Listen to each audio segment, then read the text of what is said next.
Olá, comunidade Paz e Bem, comunidade da Pós TV 247. Eu sou Mauro Lopes, estou aqui com o professor Pedro Lima Vasconcelos, nosso último encontro de 2019. Pedro, você tá bom? Tudo bem, Mauro? Como é que foi de Natal? Muito bem, graças a Deus, muito bem. Às Então, portas do Ano Novo, dia 30 de dezembro de 2019. Não podia ter data melhor para fazer um balanço de ano, né?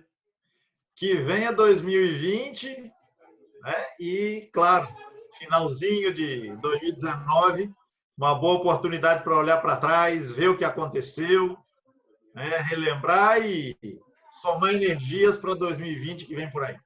É isso aí. Nós vamos hoje conversar. Hoje não é retalhos da nossa história, não. Gente, hoje é um balanço do ano desse conjunto, dessa verdadeira obra épica que foi Pedro Lima Vasconcelos aqui no Paz e Bem e na Pós TV 247. Estamos aqui 30 de dezembro de 2019. Esse encontro foi gravado, foi pré-gravado, a gente gravou um pouquinho antes, na verdade.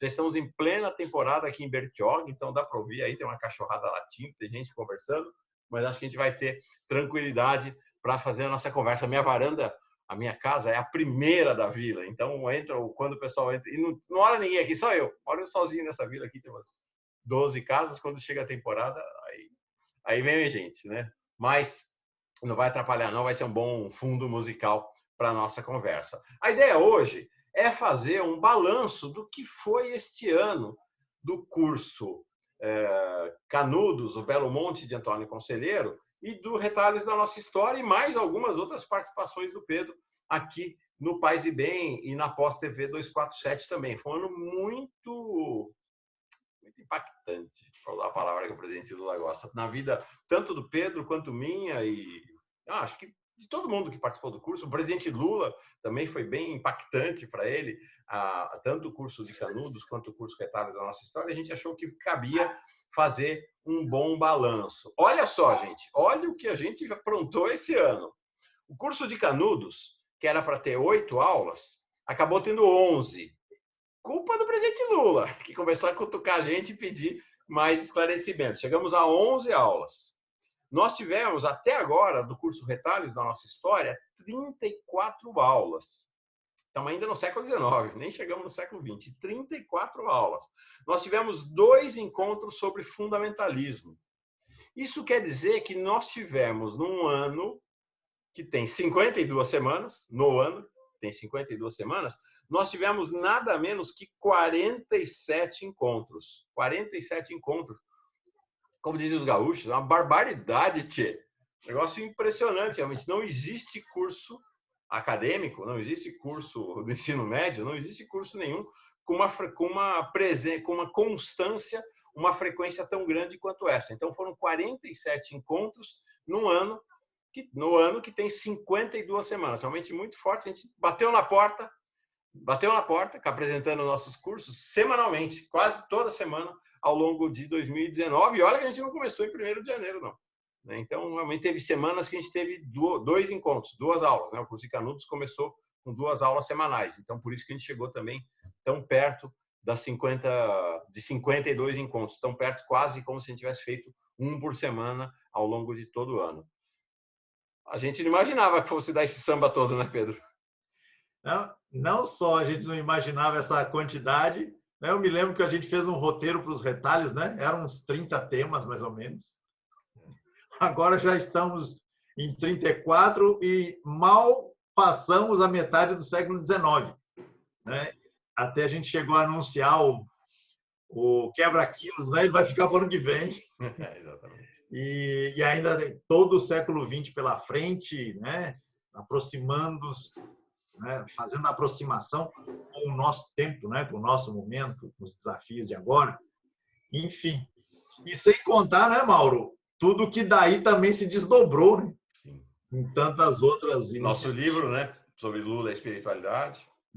Então, as articulações do que vínhamos fazendo aqui com o momento presente, com a cena política, com os lances né? E com as mudanças daqui, dali, uma situação, outra situação, uma demanda, uma necessidade, é uma coisa efetivamente muito viva, muito. E eu fico muito gratificado de ter podido aí dividir esse tempo, né, das segundas-feiras, principalmente no fim da tarde, o Paz e Bem e o 247. Porque a presença do Pedro não se limitou apenas às 47 aulas que nós tivemos aqui.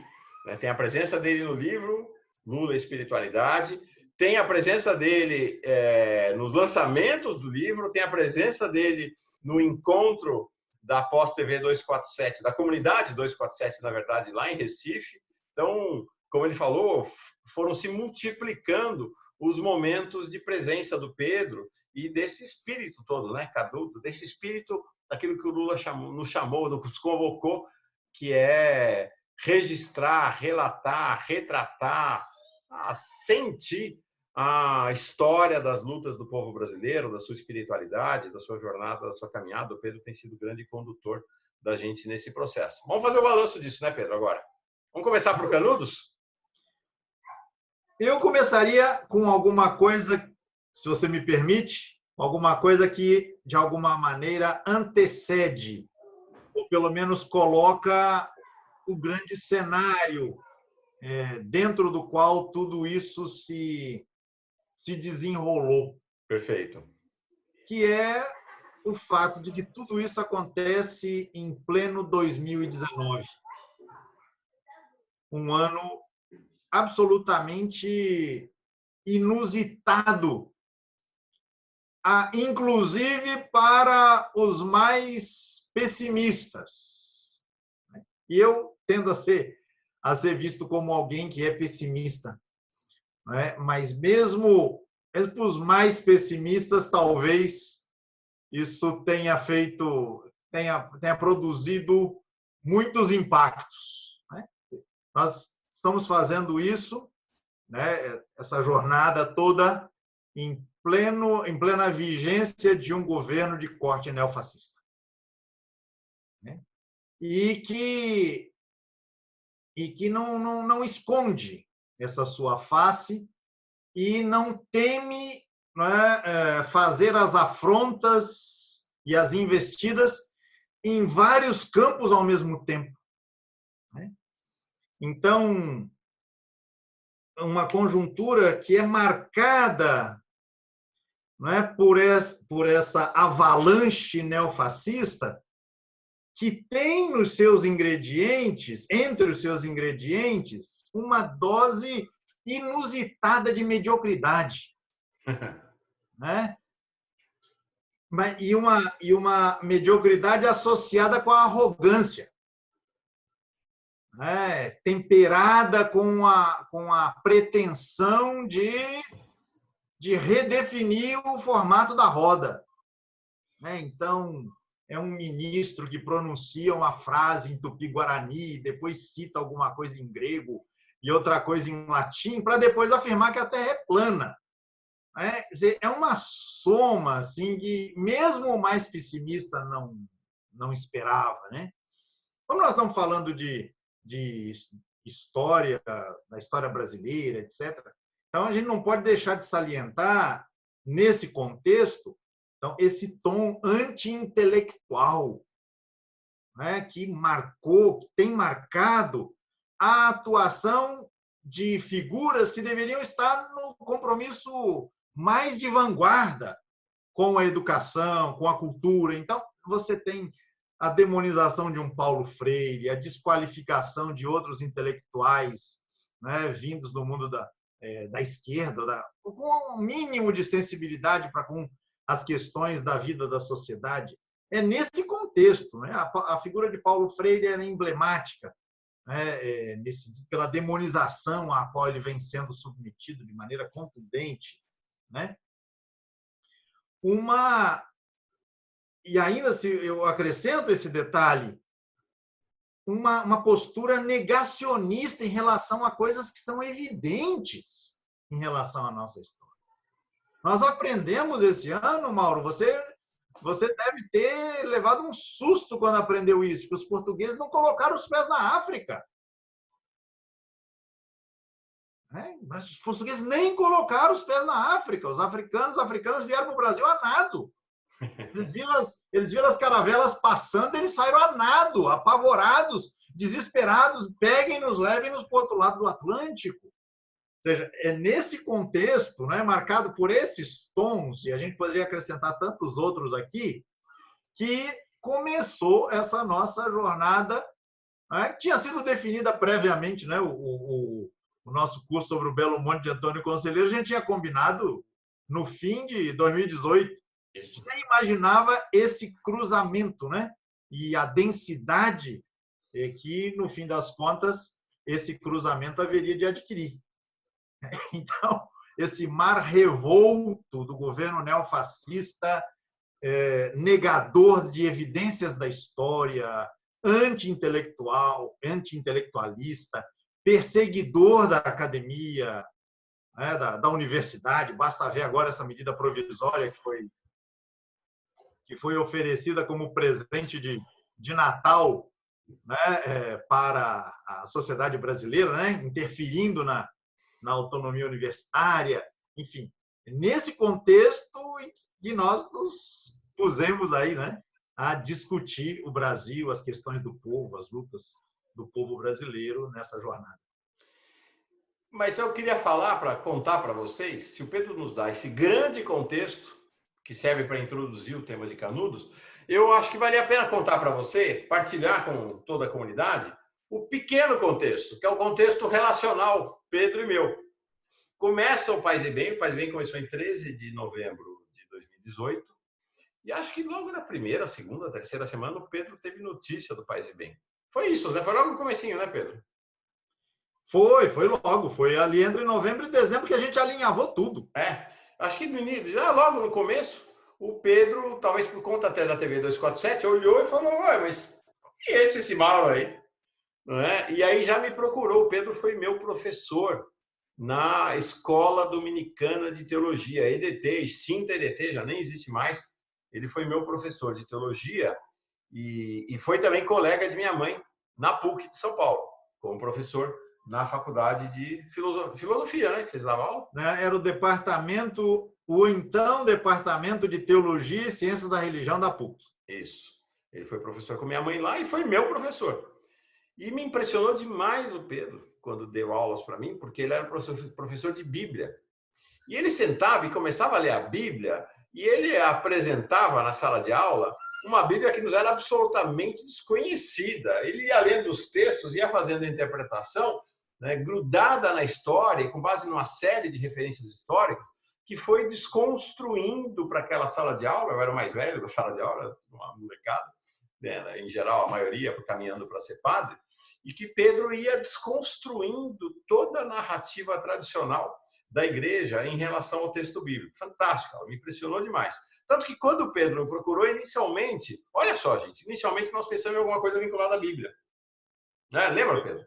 Inicialmente uma conversa, vamos fazer uma coisa vinculada exatamente a essa questão da Bíblia, e lá pelas tantas o Pedro falou, mas é o seguinte, nesses últimos anos, eu me dediquei a estudar Belo Monte, me dediquei a estudar Canudos. Eu falei, opa, coisa interessante. E aí ele apresentou a proposta de fazer um curso, então, sobre Canudos. Aí eu vou contar uma coisa que acho que ele não sabe. Eu falei, deixa eu testar esse cara aí, vou ver se ele é bom mesmo.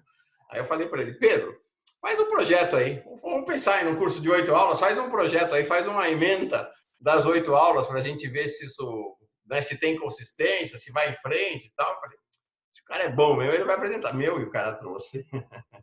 Ele já trouxe o curso pronto, desenhado, pouco depois, acho que uns dias depois. Foi fantástico, fiquei chocado com aquilo. Eu falei, nossa senhora, esse é o cara.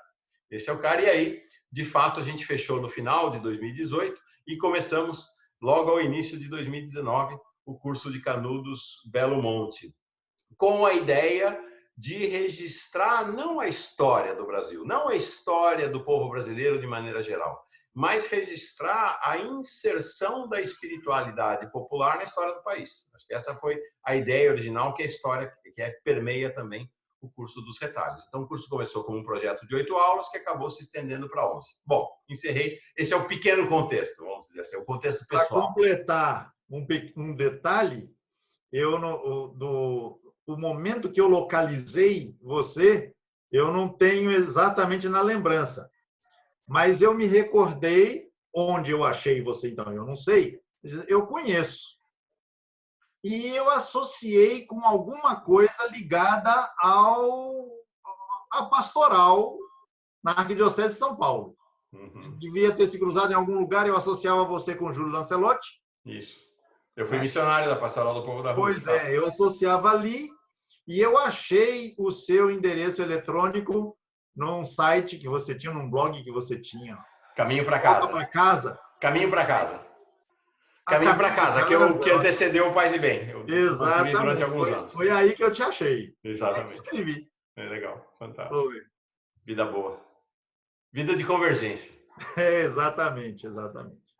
E Canudos? Belo Monte. Então, a ideia do Belo Monte, para mim, soou da seguinte maneira. Eu fiz o meu doutorado sobre o tema, depois fiz minha livre docência a respeito do assunto, e eu acabava de vir, fazia um pouco mais de um ano e meio, que eu havia tido a imensa satisfação de fazer publicar um manuscrito de Antônio Conselheiro que ainda era inédito, né? Tinha ficado 120 anos praticamente desconhecido. Eu estava muito impactado, né, por essa realização, por esse feito, e venho trabalhando, na verdade, sempre com essa perspectiva. Você tem ele aí, Pedro, ou eu vou pegar o meu aqui? Aqui. Não, eu pego. Então, eu vou abrir a tela aqui para eu sumir? Tá aí. Olha aí. Pronto, é isso aí. E eu vinha trabalhando com aquela ideia que, para mim, está sempre associada à figura do saudoso Ariano Suassuna, que eu repeti não sei quantas vezes aqui, né? Quem não conhece a história de Canudos não conhece a história do Brasil. E o meu interesse pela história brasileira, óbvio, além daquele interesse mais costumeiro, não é? Ele se agigantou a partir dos meus estudos a respeito do Belo Monte.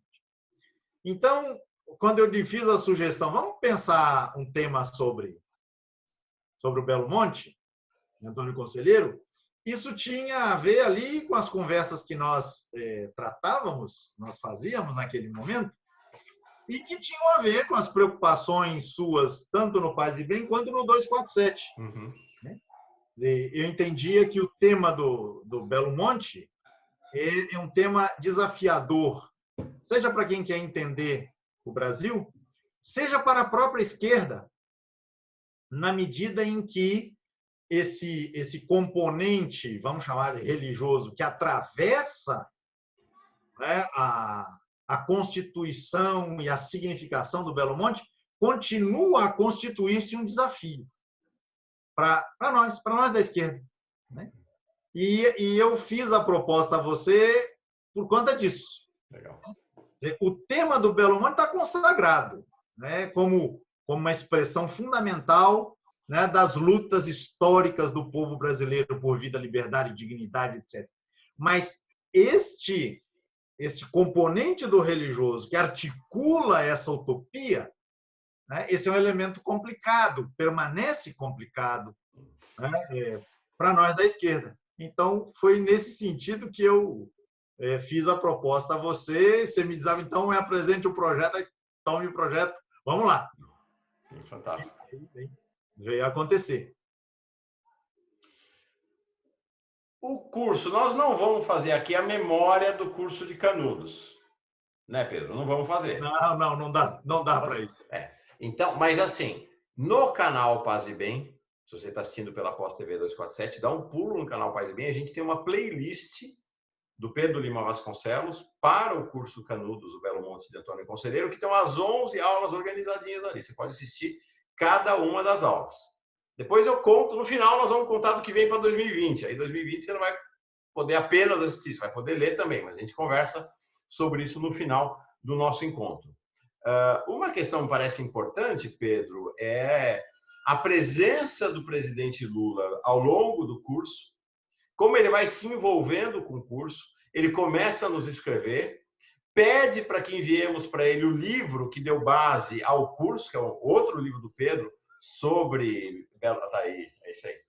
Né? Então, tá, ele pede para que seja enviado para ele o livro, ele lê o livro, faz uma série de anotações, e aí há um cruzamento muito interessante de Canudos, do curso Canudos, com a história concreta de Lula, que é o julgamento no TRF4. Quando ele faz uma consideração vinculando o julgamento dele à história de Antônio Conselheiro, por algo muito interessante, que não é uma vinculação apenas retórica ou imaginária, não, uma vinculação histórica do julgamento com a história de Conselheiro e a história de Lula. Que relação é essa, Pedro? Então, vamos lá.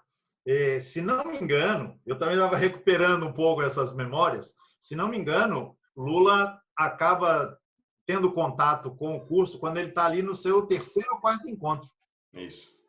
A gente tem a surpresa, né, de que ele estava assistindo. E aí ele pede o livro, como você disse. Agora, essa conexão a qual você se refere, ela se estabelece por conta desse julgamento do TRF4, que já tinha acontecido um ano antes. Uhum. Aconteceu ali em janeiro de 2018, esse julgamento da segunda instância, né? E o nosso curso está acontecendo em janeiro de 2019. Então, você tem ali, um ano depois, o presidente Lula já encarcerado, né, que tem acesso ao curso por meio dos pendrives, né, que eram mandados a ele. E então entra em contato, entra na cena do nosso curso alguém que já se sentia vinculado a essa história. Sim, porque ele faz essa consideração lá em 2018. Um ano antes. Que aí ele assiste o curso e fala, não, mas é disso que eu falei. Pois é. Imagino que tenha sido essa a reação dele, né? E eu me arriscaria a dizer, não, mas ele já deve estar vinculado a essa história, deve sentir-se vinculado a essa história desde antes disso, porque, afinal de contas, ele também é um retirante, ele também foge da seca, ele também foge do domínio dos coronéis, não vai para o Belo Monte, vai para São Paulo. Isso. Mas a história, né, o pano de fundo, né, é basicamente o mesmo, e seguramente essa identificação já terá acontecido antes. Mas no julgamento do TRF4, você tem também esse ponto de convergência, que é o fato de que o tribunal, né, ele era, à época, presidido por um descendente de uma figura militar que tinha atuado na guerra contra o Belo Monte de Antônio Conselheiro no final do século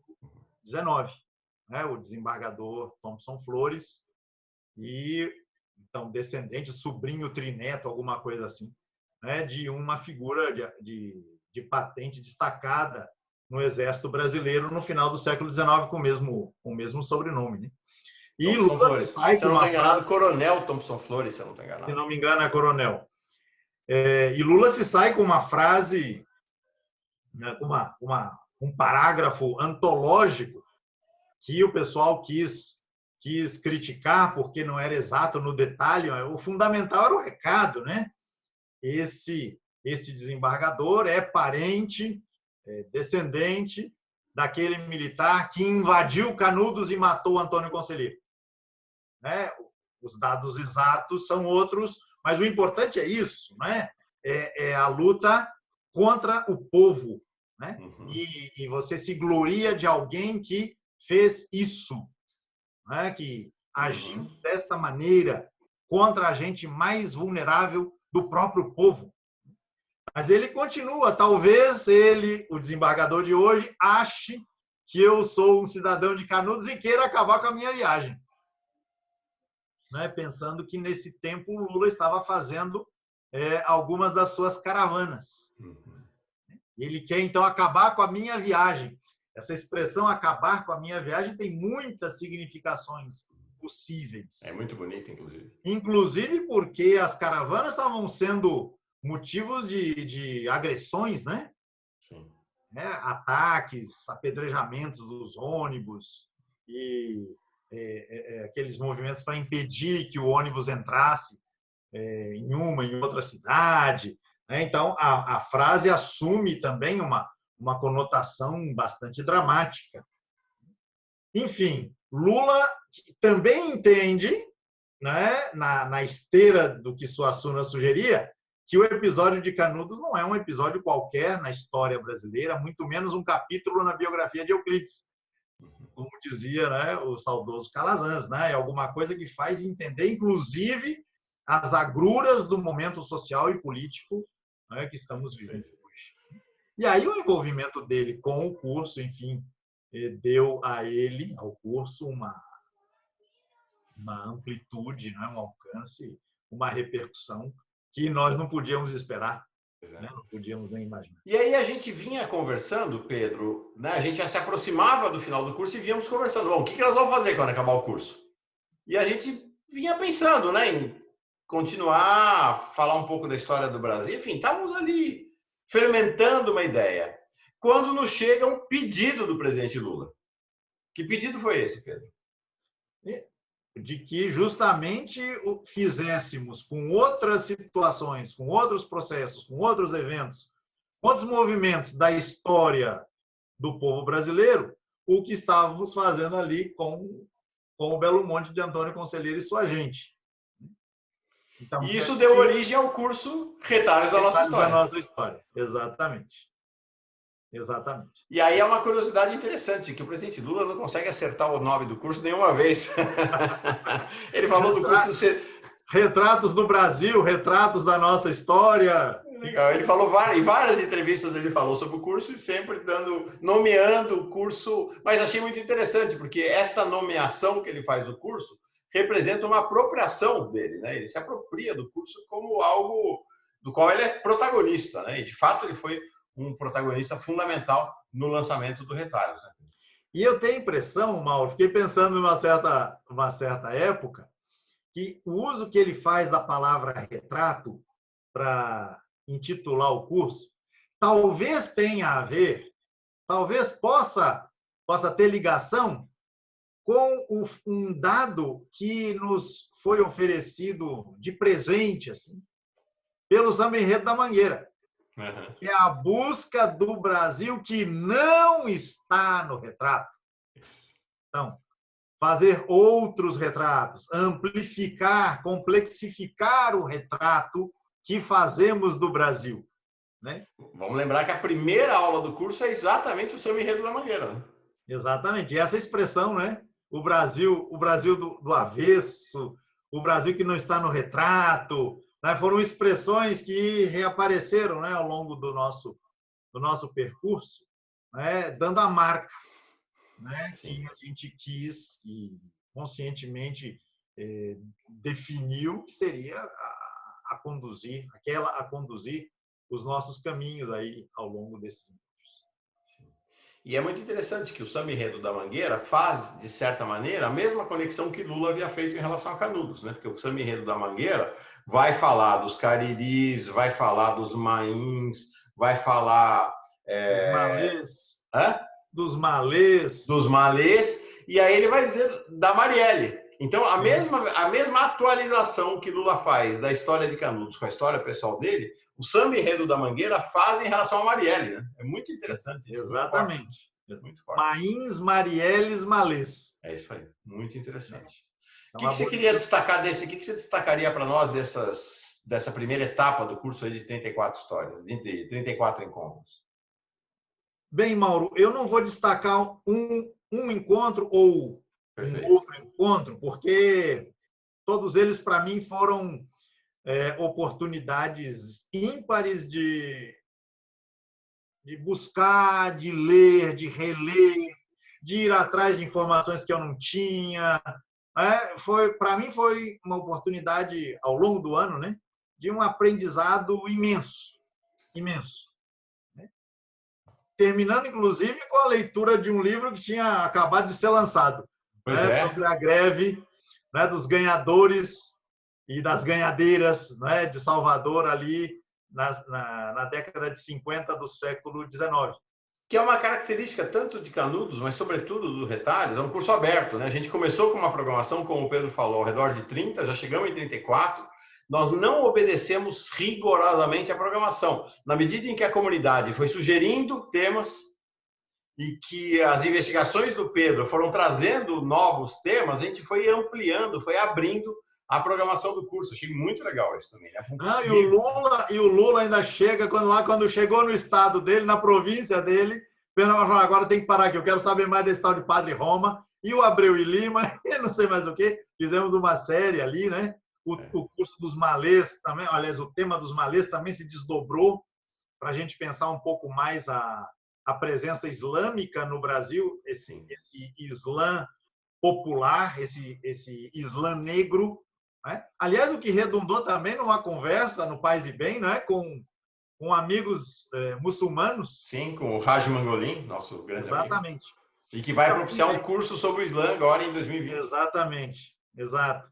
Mas, então, em vez de salientar esse ou aquele tema, que todos eles têm a sua beleza, têm a sua dramaticidade, têm a sua relevância, eu queria salientar alguma coisa que, para mim, foi ficando mais clara quanto mais a gente ia avançando nos temas. Na verdade, é uma mesma constatação que a gente pode expressar como se fossem duas faces da mesma moeda. E aí eu vou apelar aqui a duas referências e comentar um pouquinho. A primeira referência vem daquele líder indígena, intelectual, de grande cepa, que é o Ailton Krenak. Uma fala que ele tem, a gente encontra aí no YouTube, quando ele diz: nós, os povos indígenas, os povos originários, nós estamos em guerra há mais de 500 anos. E não fomos nós que iniciamos esta guerra. Esse ponto, ele é fundamental. Esse elemento, ele é fundamental, porque, em geral, a gente costuma ver o tema do choque, né, entre os europeus e os povos originários, mas no tempo dos inícios da conquista.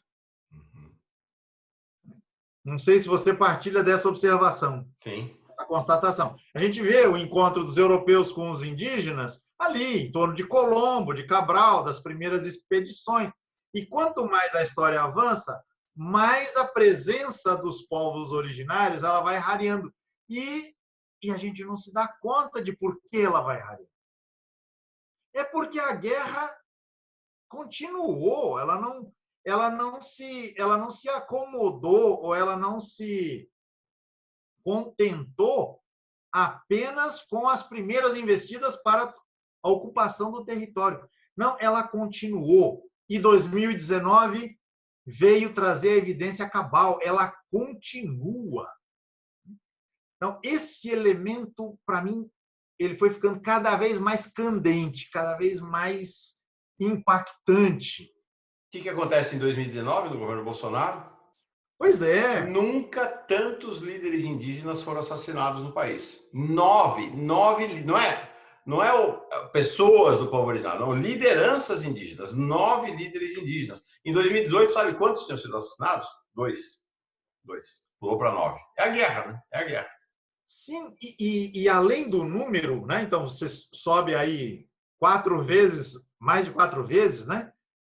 O número de assassinatos de lideranças, mas você tem a desfaçatez explícita, né? Você tem o descaso, né? Feito política. Não há aquela tentativa de se esconder por detrás de uma aparência civilizatória. Não, é isso mesmo. Nós estamos em guerra, né? Então a FUNAI vai para cá, é jogada para lá, ela é desmontada já na pouca estrutura que tem. Ninguém quer, não quero cuidar disso não quero perder meu tempo com isso não, né? Você acompanha isso muito mais do que eu. né? Mas é jogado para o Ministério da Agricultura, é jogado para o Ministério não sei de quê, é jogado para não sei aonde, e assim por diante, né? Então, a guerra continua. Nunca a frase do Krenak me soou tão brutalmente atual como neste ano de 2019, no enfrentamento diacrônico, né, desses temas que a gente foi fazendo. Né? A população indígena ela não rareou, ela foi extinta. Ela foi destruída. Né? Ela vem sendo destruída. Né? Então, esse é um lado da moeda, alguma coisa assim que eu acho que perpassa todos os encontros que a gente fez com mais ou menos intensidade. Né? E o outro lado da moeda, a ideia também que não é nova, mas que se explicita, que fica mais evidente aos olhos e às sensibilidades, de que a nossa sociedade é atravessada pela lógica da escravidão. Nós temos uma configuração social, né, que desde 1500 estabelece quem são os donos e quem são aqueles e aquelas que existem para servir às demandas dos seus donos. O Brasil é pensado, isso eu costumo dizer nas aulas na universidade, o Brasil é, desde 1500, pensado como um fornecedor de matérias para as dispensas dos grandes centros mundiais, dos grandes centros consumidores do mundo. Então, é para fornecer o açúcar, é para fornecer depois o café, é para fornecer agora a soja, mas também não só a dispensa, o ouro. Né? Então, essa economia predatória, é que a marca veio sendo a marca e continua sendo a marca. Né? Só que, ao mesmo tempo, você tem que pensar que essa economia ela não funciona sem que exista uma sociedade. Né? E essa sociedade precisa funcionar, vamos dizer assim. Então, mas como é que ela funciona? Ela funciona a partir das sobras. E essas sobras elas são acumuladas de maneira voraz pelos donos do poder. Então, sobra ao povo o quê? A sobra da sobra. Isso, para mim, foi ficando também, né, muito evidente. Então, eu penso nos quilombos do café lá no Vale do Paraíba. Então, você tem o café que é produzido em larguíssima escala, produzindo uma devastação ecológica, né, fatal, né, que empobrece o solo daquela região até hoje. Isso faz a alegria dos sabores e das ceias e dos lanches e das recepções nos salões europeus e nas casas da gente europeia, faz a riqueza dos barões do café, e tudo isso tem o preço, né? Tem um preço caríssimo, né? Em termos sociais e em termos ecológicos. Então, se a gente peguei esse exemplo, mas podíamos pegar qualquer outro, né? Ao povo fica a sobra da sobra, muita devastação, né, em termos ambientais, então, a Mata Atlântica que praticamente desaparece.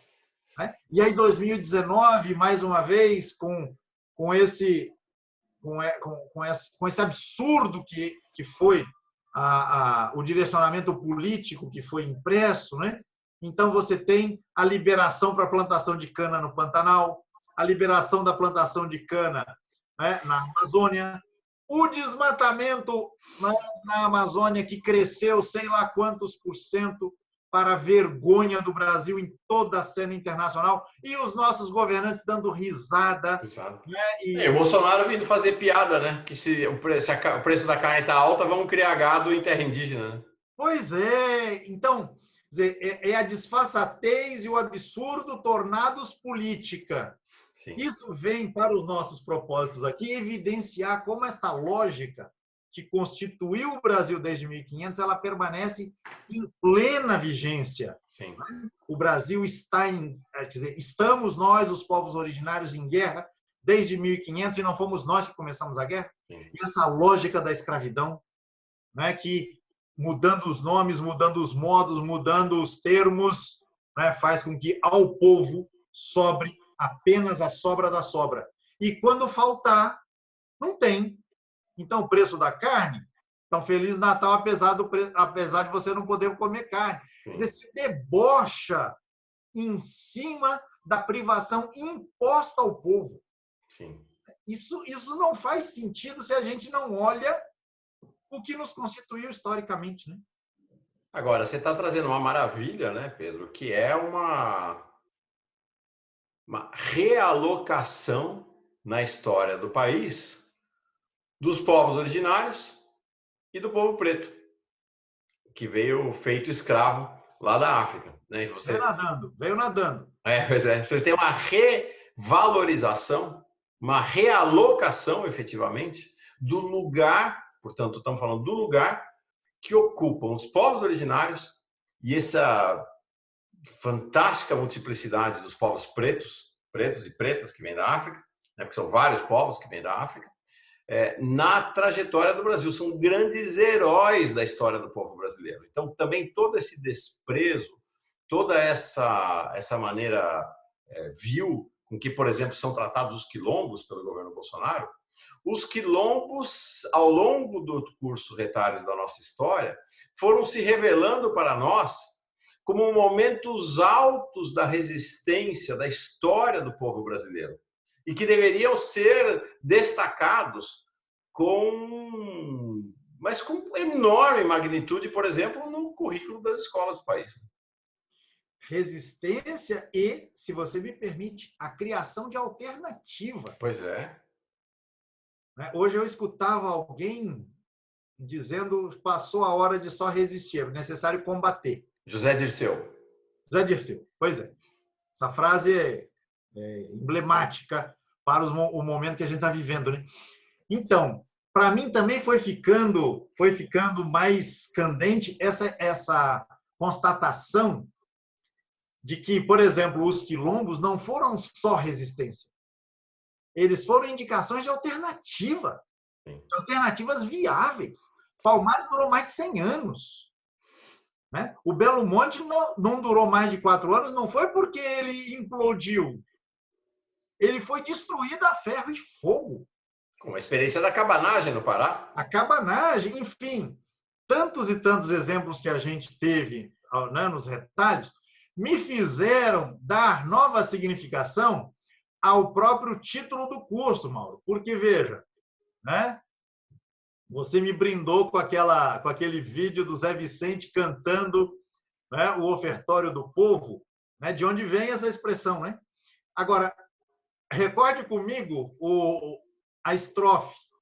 Retalhos de nossa história, bonitas vitórias que meu povo tem. Palmares, Canudos, Cabanos, são lutas de ontem e de hoje também. Eu sempre me perguntava, há muito tempo eu me fazia essa pergunta, porque essa música está na minha lembrança, aqui, 30 anos, por aí. Ela deve ser dos anos 80. Né? Bonitas vitórias? Como assim? Palmares, Canudos, Cabanos, os exemplos de vitória. Palmares destruído do jeito que foi. Canudos destruído do jeito que foi. Cabanos destruído do jeito que foi. Com milhares de mortes em cada um desses casos. Bonitas vitórias? Como vitórias? A nossa trajetória aqui me fez descobrir uma significação para essa expressão do nosso grande poeta Zé Vicente. Bonitas vitórias, sim! Porque foram experiências constituídas pelo povo, a partir dos seus próprios recursos, sem merecer favor de ninguém, e elas brotaram. Elas produziram fruto. Eu fiquei pensando, quando a gente tratou dos Palmares, quantas pessoas terão nascido, crescido, vivido amadurecido e morrido em Palmares. Quantas pessoas ali não puderam ter a totalidade da sua existência fazendo a experiência da liberdade? Maravilha. Bonitíssimas vitórias, belíssimas vitórias. Fantástico. Então, a própria trajetória me fez ressignificar esse verso, que há muito tempo, né, povoa, né, a minha lembrança. Bonitas vitórias. Então, resistência e alternativa. E aí, Pedro, eu falei no começo, de fato, a nossa opção lá atrás foi fazer um curso com um recorte particular, porque ele está dentro do Paz e Bem. Não é um curso de história num canal de história do Brasil, é um curso de história no canal Paz e Bem, que é um canal de espiritualidade plural e de paz. E esta amarração, este recorte que você procurou dar, é exatamente esse recorte de onde está situada essa espiritualidade popular, né? Em que medida a gente está registrando, na verdade, um caminho de espiritualidade popular. Então, eu queria te perguntar sobre essa questão do religioso nessa história do Brasil, na história dos retalhos.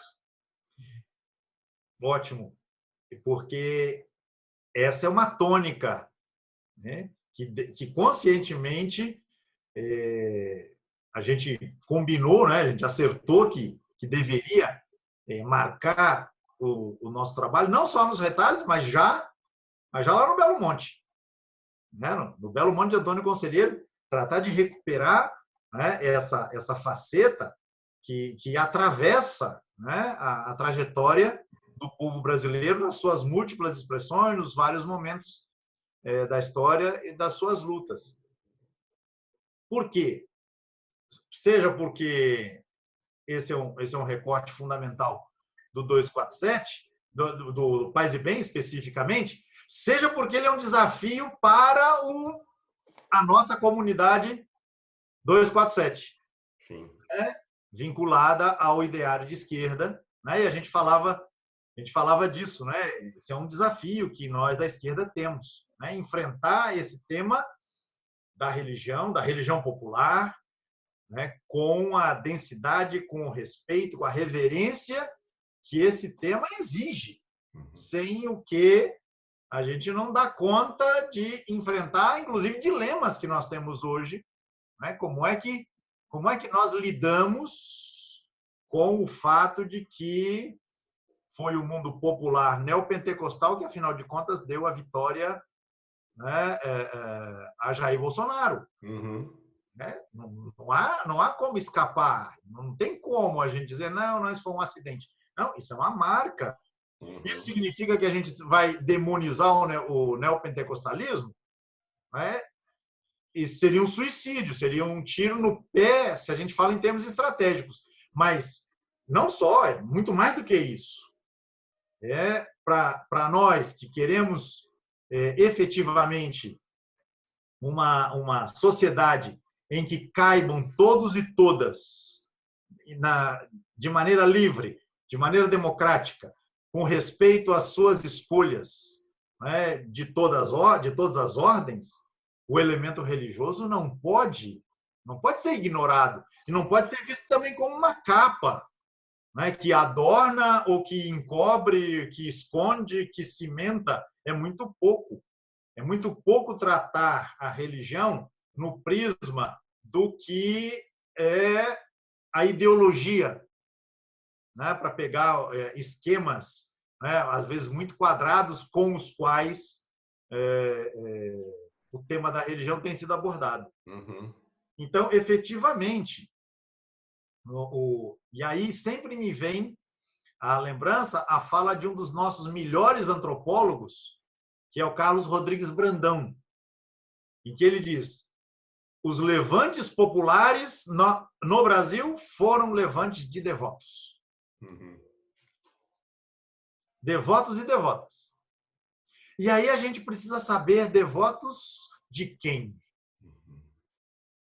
A que entidades estes devotos e devotas se dirigem, estabelecem suas referências. E aí a gente vai se dar conta, né?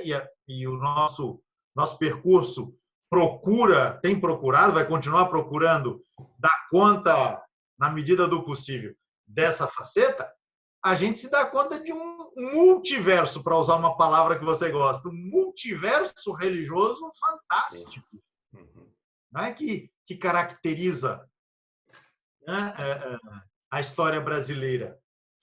E a gente tem um cristianismo que chega com as caravelas. A gente tem as religiões de matriz africana, islamismo incluído, que chegam com o navio negreiro. E nós temos as religiões dos povos originários.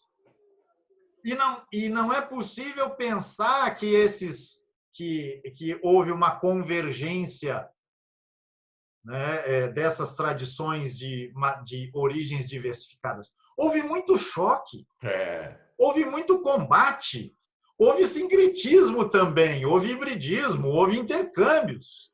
Né? Mas a lógica da escravidão se impôs aí. Deuses e deusas foram mortos. Entidades tiveram de ser travestidas quanto a seus nomes e representações para poderem sobreviver. Né? E no tocante ao... Eu estou, obviamente, falando das religiões dos povos originários, das religiões que vieram da África para cá. E mesmo o cristianismo que chegou aqui, ele não chegou monolítico, ou pelo menos ele não se estabeleceu de maneira monolítica. Porque nós vamos encontrar a lógica do cristianismo associada ao projeto colonizador, defrontando-se também com as demandas que vinham daqueles que estavam sendo colonizados. E aí você terá faces do cristianismo que tendem a diversificar-se e chocar-se. Né? Então teremos o episódio do Belo Monte, Antônio Conselheiro. Sim. As missões. Com as missões jesuíticas no sul do Brasil, ali junto com Argentina e Paraguai, né? Na atual configuração dos territórios. Né? Então, é catolicismo se chocando com catolicismo. Então, uma história de encontros, desencontros, frustrações, intercâmbios, sincretismos, genocídios, né? E tudo isso acontecendo junto, né? Em meio à história cheia de muitas veias abertas. Né? Para lembrar o título lá do grande Eduardo Galeano. Né? Então, eu entendo que essa marca é uma contribuição modesta da nossa parte, Mauro, para que esses temas referentes à história do povo brasileiro, né, sejam tratados numa medida um pouco mais justa. Porque, mesmo em abordagens um pouco mais amplas, essa dimensão tende a ser vista quase como um apêndice. E, às vezes, de maneira muito mecânica, de maneira muito pragmática. Sim. Mas nós estamos no terreno da utopia, do sonho, da esperança, né? Da frustração também. Né? Ou seja, nós estamos lidando aqui com o âmbito do sentido para as existências, né? Que essas pessoas teceram, construíram, sentidos que fizeram com que elas descobrissem sentido, né? Para elas próprias nas suas trajetórias particulares. Então, me parece que sim, esse é um elemento importante que vai impregnando, né, as nossas leituras e entendimentos dessas questões relativas à história do povo brasileiro. Tá aí, gente. Acho que esse é um bom balanço. Eu podia falar mais uma hora, mas não vai dar. Mas esse é um bom balanço, ainda que resumido, do que foi este ano de Pedro Lima Vasconcelos, com seu Canudos, o Belo Monte de Antônio Conselheiro, com seu Retalhos da Nossa História, das aulas sobre fundamentalismo, da conversa com os nossos irmãos, amigos e amigas do Islã. Então, dessa jornada fantástica, uma jornada de 47 encontros em 52 semanas do ano. Realmente algo portentoso, foi uma epopeia que nós fizemos. E acrescente o de hoje. Pois é, 48. É verdade, 48. 48. E agora vamos falar, então, para encerrar, o que vem pela frente, 2020. Então, em 2020, Pedro, continua o Retalhos? Vamos continuar, né? Vamos continuar porque nós passamos um pouquinho de 1850 para encontrar os ganhadores e as ganhadeiras de Salvador, né? Estudados pelo João José Reis, fazendo uma greve memorável na primeira capital do Brasil, Brasil Colônia. Então, nós vamos prosseguir no século XIX.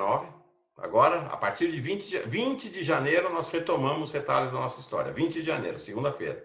Começamos, então, continuamos com a segunda metade do século XIX. Quando chegar no final do século XIX, opa, nós vamos parar com retalhos. Vamos parar, não. Nós vamos suspender retalhos. Vamos fazer uma pausa, ou como diziam meus filhos, vamos dar um pause no retalhos da nossa história para fazer o quê, Pedro?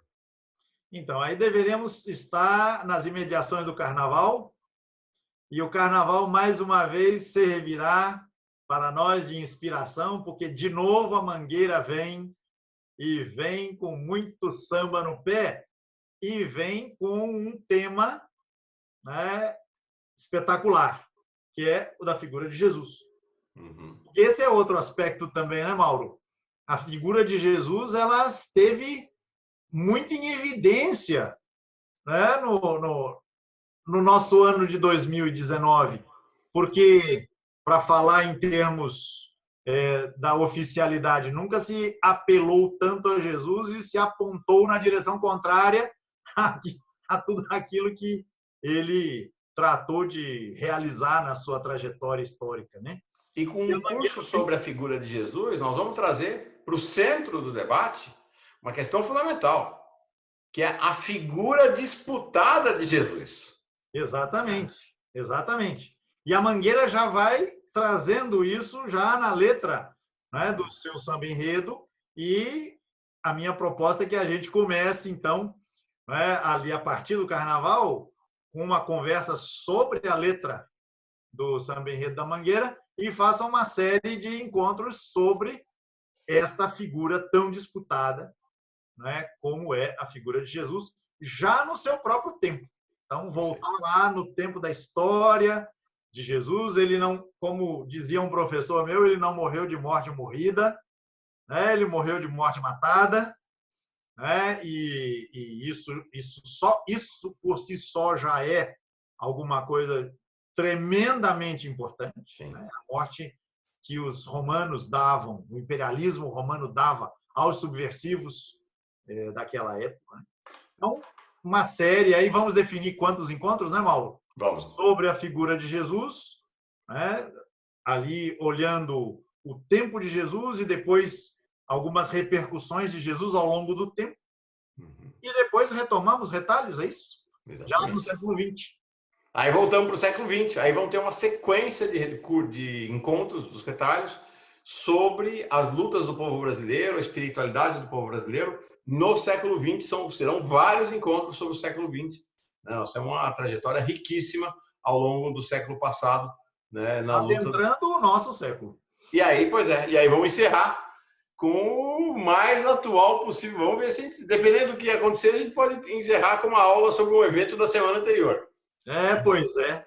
Não sabemos, vamos ver. Se não fizéssemos hoje a retrospectiva, Mauro, eu estaria comentando com você um despejo, né, ou pelo menos uma ação truculenta.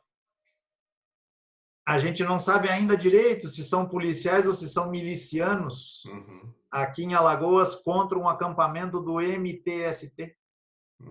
Pois é. Invasão brutal. Eles se apresentam como policiais, mas, ao que parece, são milicianos. Contra um acampamento de trabalhadoras sem teto aqui na periferia de Maceió. Enfim. E o que nós vamos descobrir é que nesse movimento de sem teto, de sem terra, tem tanto canudos nesses movimentos, tanto canudos que a gente não suspeita. Há uma presença de uma religiosidade popular muito forte nesses movimentos de sem terra e sem teto em todo o país. Acho que vai ser bem legal essa jornada. Então, para 2020, segunda metade do século XIX, com retalhos da nossa história, a figura histórica de Jesus Cristo e depois o século XX. Mas não é só, não. Porque nós vamos extravasar essa dimensão do vídeo para o texto. Então, estão previstos alguns livros, em princípio, 4 livros, de Pedro Lima Vasconcelos para 2020.